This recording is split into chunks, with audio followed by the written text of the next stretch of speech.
So we just got news that the Indiana Pacers are looking to rebuild. I was actually going to come on here today and talk about the Trailblazers and the Pacers and how they needed to reset everything, but Woj broke that for me.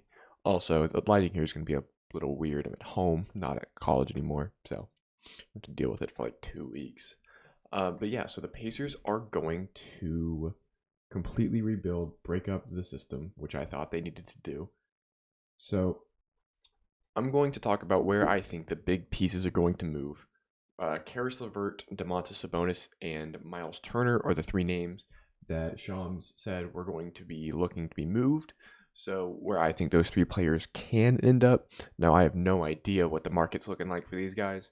I think the market for a Domantas Sabonis and a Miles Turner is very good, but a Karis LeVert that's coming off an injury, I don't really know what his market's looking like. So his is the one I'm not very confident in my predictions in. So, like I said, I was ready to come here and talk about the Pacers already, so just fired it up anyway. It was just like, all right, here we go. So the first name and the probably the biggest name out of the three is Domantas Sabonis, son of Arvydas Sabonis. Fun fact. Um, so I don't think the market for a Domantas Sabonis is super saturated because he's a big man who's an okay defender in the post. He's very good offensively in the post. He doesn't shoot the three. He doesn't space the floor. So I don't really know what his market is like. He's an all-star, and he has been for the past couple of years. Actually, I think he was just a one-time all-star. Anyway, all-star. So I think the three teams that are looking at a Domantas Sabonis and are excited are the Chicago Bulls, because they have spacing, because they have Lonzo Ball, Zach LaVine, Alex Caruso can shoot the three, Vucevic is a floor spacing three, and they're kind of looking for that power forward after the injury to Patrick Williams. So I think Domantas Sabonis is very potential in the Bulls. I don't know what they'd give up for him. They'd probably have to give up like Kobe White is their big piece, maybe an Io DeSumo, just young pieces, draft capital. I think that the Boston Celtics could also be in the target for Domantas Sabonis, probably centered around something like Marcus Smart. Probably throw Aaron Nesmith in there. Romeo Langford is probably in that trade. Maybe even Peyton Pritchard. Um, I think those are the two teams that I think the biggest Sabonis market is. I don't think Sabonis is a team or is a player that like the Nets are going to trade for, the Lakers are going to trade for. Maybe the Clippers trade for a Sabonis to pair with Zubac, but I doubt it. I don't think Sabonis is a player that the teams at the top are looking to trade for to like put them over the edge. I think that's someone else on this list, but I don't think that Domantas Sabonis is going to be going to a NBA champion contender. I think he's going to go to like that second tier, like the Chicago Bulls and the Boston Celtics. Another team that I can see Domantas Sabonis kind of maybe looking to go to is a team like the Minnesota Timberwolves. The Minnesota Timberwolves haven't really found the four that they're looking for, and they just need more talent if they want to keep Karl-Anthony Towns happy. They've been hot recently, coming off a loss last night to the Atlanta Hawks, but I think that Timberwolves are going to be very active in the market for these three players.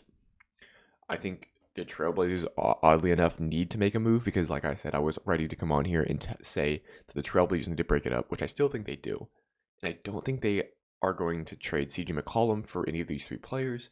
I think CJ McCollum might give you a better yield, especially if they're able to throw in some draft capital and stuff like that.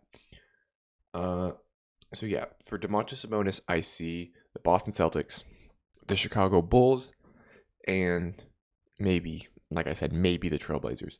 Now, Miles Turner, I think, is the most enticing out of these three players to trade because I think he has the biggest market because he is 3-and-D center that is very good at rebounding. He's a very good shot blocker. He's one of the best shot blockers in the league. He's elite from the three. He's kind of an off and on player. He'll give you 40 one night and he'll give you 0 the next night.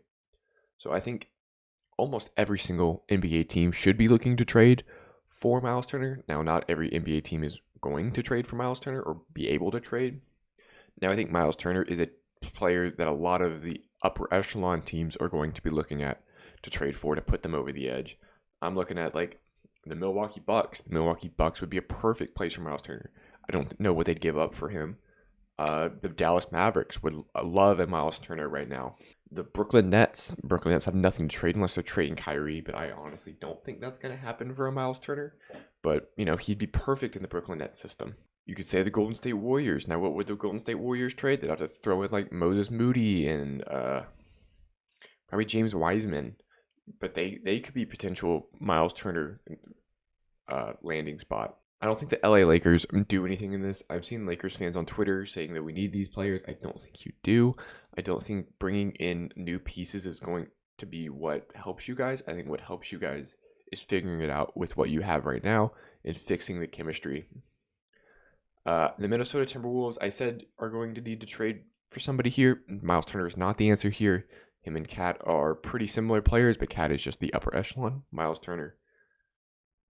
So I think the Miles Turner one is one where 28 of the 30 teams can trade for. And I think all 28 of those teams come out a better team. So the big teams I am looking at for Miles Turner are the Milwaukee Bucks, the Dallas Mavericks, and the Golden State Warriors. I think all three of those teams benefit very heavily from having a Miles Turner on their team. Yeah, so I'm editing right now, and I forgot that I didn't say Miles Turner to the Boston Celtics. Miles Turner to the Boston Celtics is like the most clear answer for both teams. So Miles Turner to the Boston Celtics is like the number one option in my opinion, and I just completely forgot about it because I got on the Boston Celtics for Sabonis, but I think Miles Turner is more likely for the Boston Celtics. Now, Caris LeVert, I personally don't think Caris LeVert gets moved on his own. I think Caris LeVert is a piece in another trade when the Pacers need to throw in something else. So that's maybe if they're getting traded to the Warriors, you get a Caris LeVert to come off the bench with Jordan Poole. I think Caris LeVert needs to prove himself, at least to me, that he is still a upper echelon player in the league, because coming off that injury, and since that injury, he hasn't been what we saw in like the Brooklyn Nets. He was not what we saw with the Brooklyn Nets. He has been a shell of his former self. Now, I personally think Rick Carlisle is probably gone after this season now, because I don't think he wants to be coaching a rebuilding team. I don't think he's really the coach you want for a rebuilding team. I don't think he's super player empowerment. As a Mavericks fan, I know that. Malcolm Brogdon is not able to be traded right now, but I think when he is able to be traded, I think the Philadelphia 76ers look at him, and they look at him as their starting point guard, because Tyrese Maxey is holding it down right now, but I think they want to be able to slide Tyrese Maxey to the bench and have him start. So TJ Warren, we haven't seen in like 2 years. So I think TJ Warren just stays on the team and they just see what they have with him.